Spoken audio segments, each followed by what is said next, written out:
And the difference is this. A simple hurt might sting for a season, but when belonging is fractured, something inside you shifts forever. Belonging is not just being loved. It's being seen, known, accepted, and safe. It's the quiet understanding that these are my people. It's the deep knowing that even when you are messy, even when you are broken, even when you are not easy to love, you will not be cast out. You will not be betrayed. You will not be abandoned.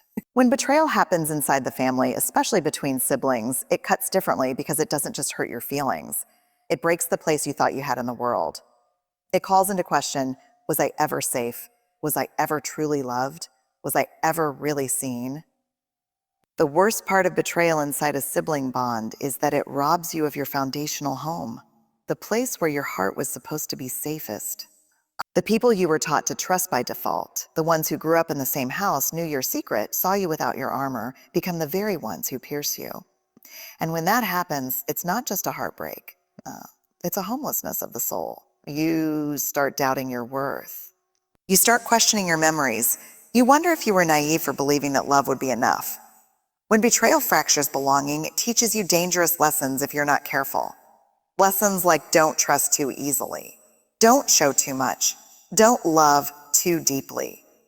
It makes you believe that closeness is dangerous, that vulnerability is weakness, that the people you love most are the ones most capable of hurting you. And if we don't heal those betrayals that fracture belonging fractures, we carry them into every future relationship, like invisible splinters lodged too deep to see, but sharp enough to keep hurting. Sibling betrayals that fracture belonging can look like public humiliation when they turn your private pain into a public joke. And the people who should have protected your dignity become the ones who destroy it. Secret sabotage when they celebrate you in front of others but work behind the scenes to tear you down. Emotional abandonment when you needed them to be on your side and they chose neutrality or disappearance. Cruelty masks as just teasing when they inflict wounds and then mock you for bleeding. Jealousy that turns venomous when your light threatens their shadow, and instead of celebrating you, they try to dim you. Each of these isn't just an event. It's a message to your spirit. You are not safe here. You are loved only under conditions. You are only valuable when you're making me feel good about myself. And once those messages are written into your bones, it's not easy to erase them. It's not easy to just move on or forgive and forget because betrayal is a teacher. And if we don't heal the lesson, it becomes a script we live out over and over and over. But here's the truth you need to hear. When someone fractures your belonging, the repair isn't about begging them to see your worth. It's about seeing your own worth so clearly that you refuse to be fractured again. It's about grieving what should have been. Grieving the sibling you needed but didn't get. Grieving the love that was conditional. And then slowly, painfully, bravely building a new belonging inside yourself. Belonging that says, I am worthy of trust even if you couldn't be trusted. I am worthy of love even if you withheld it. I am worthy of protection even if you betrayed it. Betrayal that fractures belonging is devastating, but it is not the end of your story. It's the beginning of your liberation, the beginning of learning that you are not made to shrink, to fit into broken spaces. You are made to stand in the full truth of who you are, loved, worthy, and whole, no matter who failed to see it. One of the most heartbreaking things we do to ourselves after betrayal, especially by a sibling, is minimizing the hurt. We tell ourselves it wasn't that bad. We tell ourselves we're overreacting. We tell ourselves that's just how family is. We shrink the wound down to something we think we can live with because the real truth that someone who was supposed to protect us, love us, stand with us, chose to hurt us is almost too big to carry. Minimizing the hurt is a survival strategy. It's a way we try to avoid the bigger pain, the pain of accepting that the relationship isn't what we thought it was. It's a way to cling to hope that maybe, just maybe, things can stay the same if we just pretend a little harder. If we can convince ourselves it wasn't a big deal, minimizing the hurt. And why it fails tornado then, maybe we don't have to face the grief. Maybe we don't have to face the loneliness. Maybe we don't have to make the terrifying choice or set boundaries that feel like betrayal. Even though the real betrayal already happened to us, but here's the truth. Minimizing the hurt doesn't heal it. It just buries it alive. And buried hurt doesn't disappear. It furs. It leaks into our self-worth. It whispers lies like you're too sensitive. You expect too much. You're the problem. When you minimize your hurt, you gaslight yourself. You teach yourself not to trust your own heart, your own instincts, your own pain. And in doing so, you betray yourself a second time. The first betrayal was theirs, but the second betrayal becomes yours. And that is the deepest danger of minimizing. It doesn't just protect the person who hurt you, it fractures your relationship with yourself. Because if you can't trust your own feelings, your own memories, your own experience, then who can you trust? If you don't believe yourself when you say that hurt me, then you start to lose the most sacred thing you have, your own inner voice. And once you lose that, it's a long, hard road back home to yourself. So let's say it plainly. Being hurt by your sibling is real. Feeling betrayed is valid. Grieving that betrayal is not weakness. Naming the hurt is not cruelty.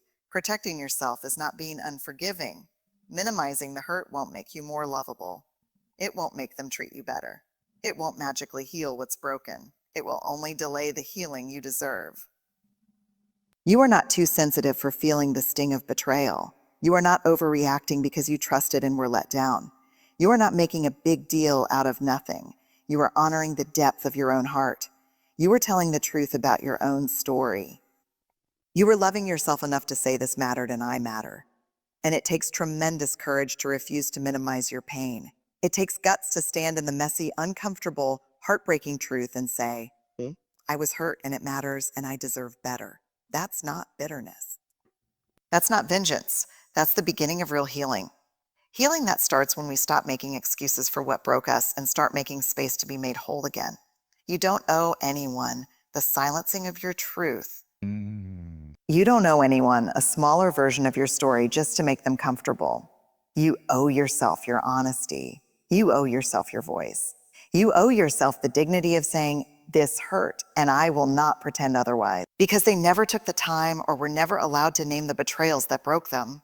When betrayal happens between siblings, it's easy to brush it off with words like, that's just how brothers are, or sisters fight. It's normal, won't. It's easy to believe that what happened to you wasn't serious enough to name or that putting words to it would make you the villain, naming the betrayals without shame the troublemaker, the disloyal one. But here's the hard, liberating truth. You cannot heal what you refuse to name. If you can't name the betrayal, it stays blurry in your mind, buried in your body, showing up in every place you try to trust again.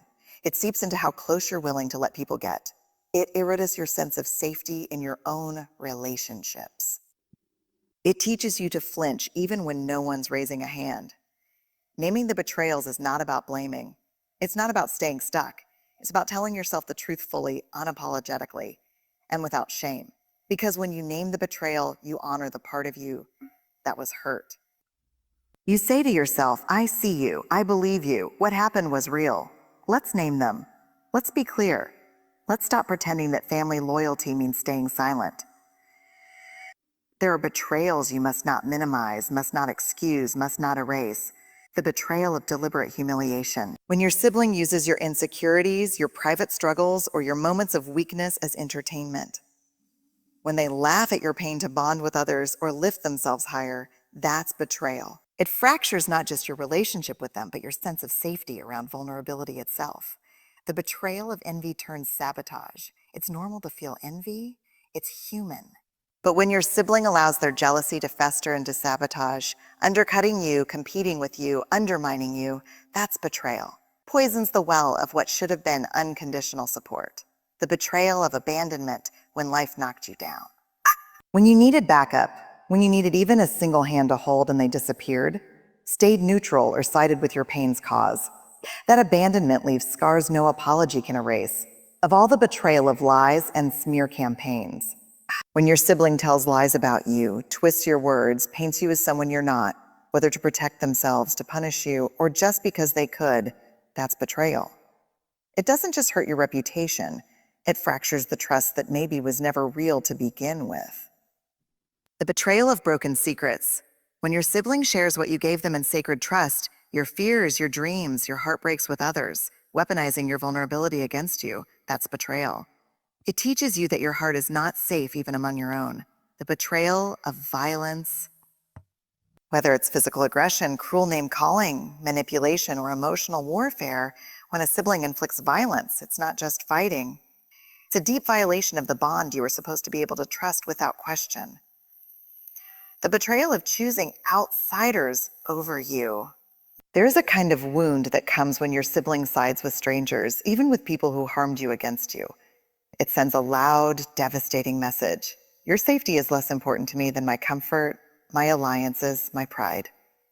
These betrayals are not normal. They are not family drama. They are not just how siblings are.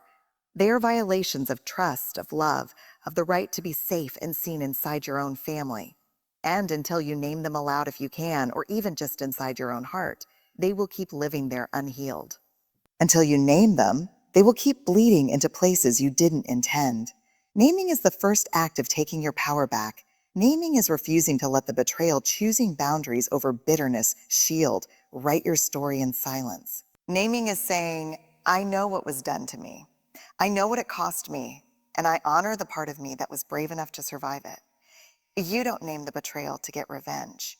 You don't name it to win the approval of the people who hurt you. You name it because you deserve to be a reliable narrator of your own life.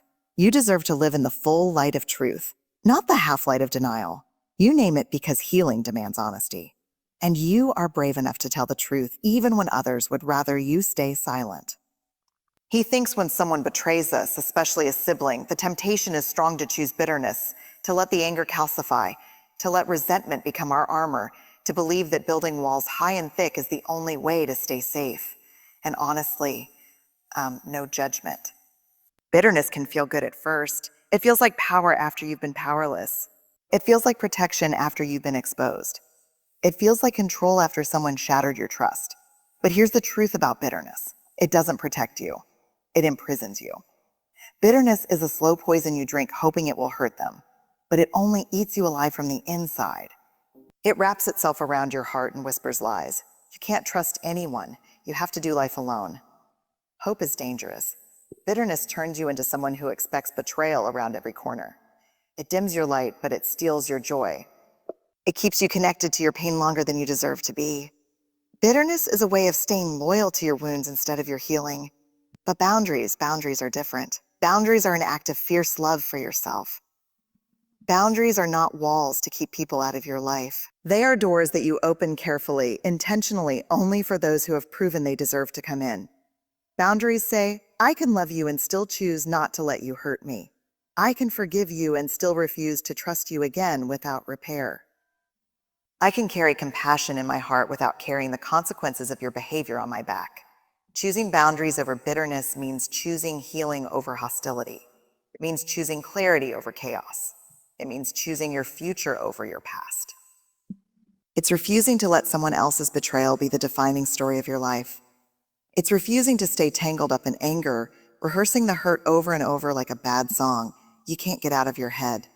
It's refusing to let someone else's brokenness dictate your wholeness.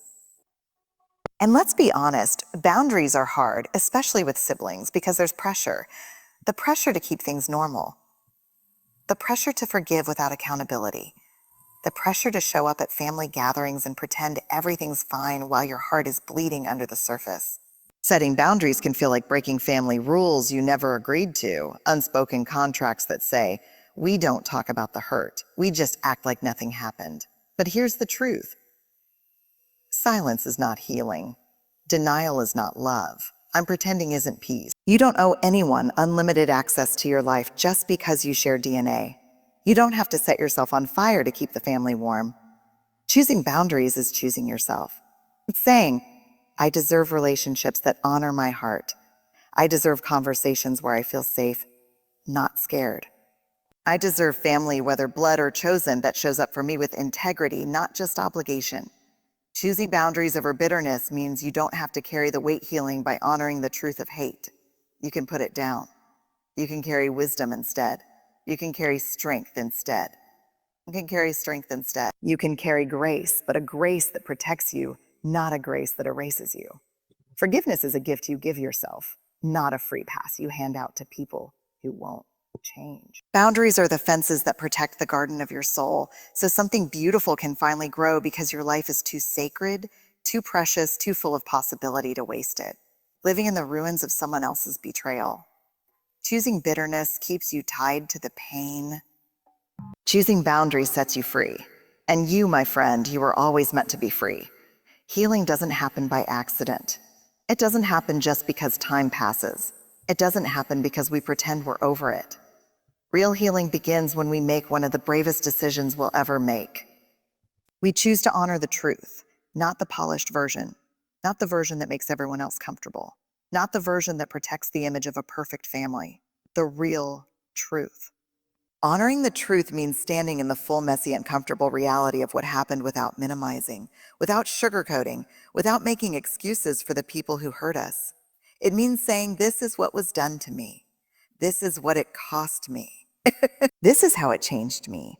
It means telling the truth about our betrayals, even when it shakes the ground under our feet. And it means facing the grief, the anger, the sorrow, all of it. Because only by facing it can we begin to move through it. There is no shortcut through healing. There is only the long, slow, courageous work of telling the truth to ourselves first and sometimes to others later. Healing by honoring the truth is painful. Yes, but you know what's more painful? Living a life built on lies you tell yourself just to survive. When you refuse to honor the truth, you stay trapped. You stay tangled in stories that don't serve you. You stay loyal to dynamics that are slowly eroding your spirit.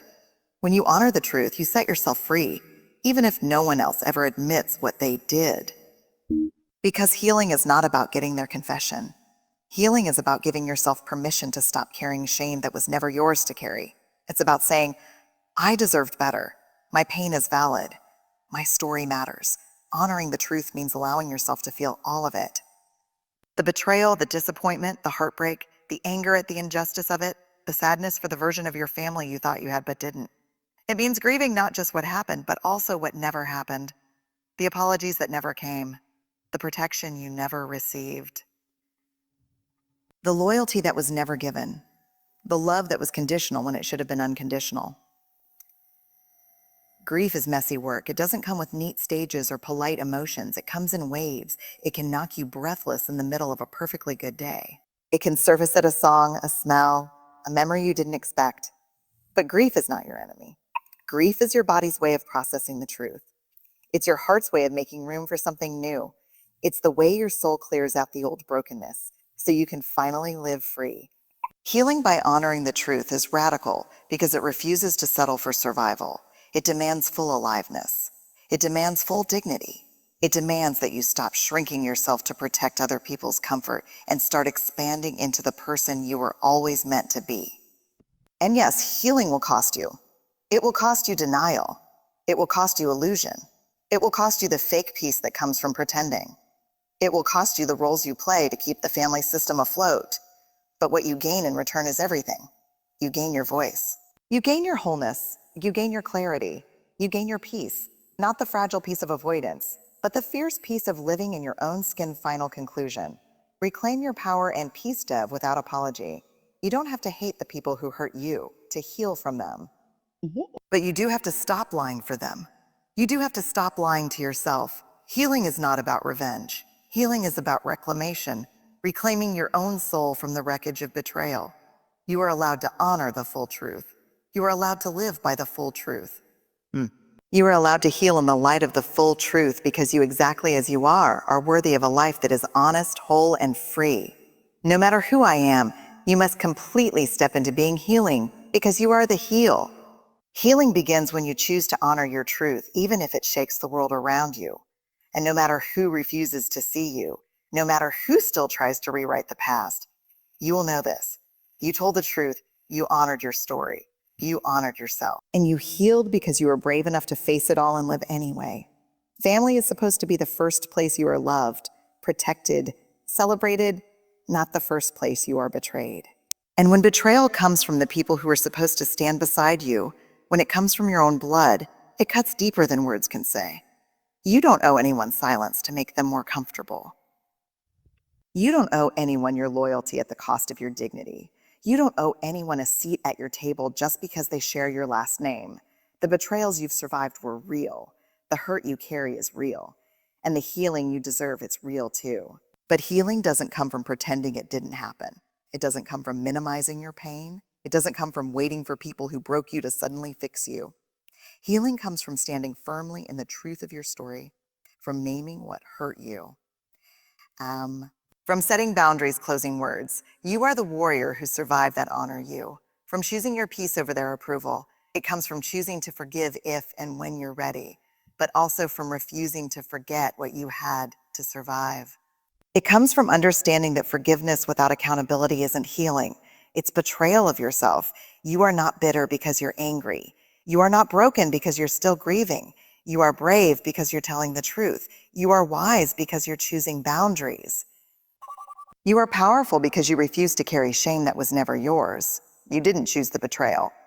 But today you can choose the healing. You can choose yourself. You can choose your future. You can choose a life built on truth, on freedom, and on the kind of fierce, wholehearted love that you always deserve. To walk forward, not carrying bitterness, not weighed down by silence, but carrying the strength that only comes from honoring your own story. Because your story is not about the people who betrayed you. Your story is about the warrior who survived. And that warrior is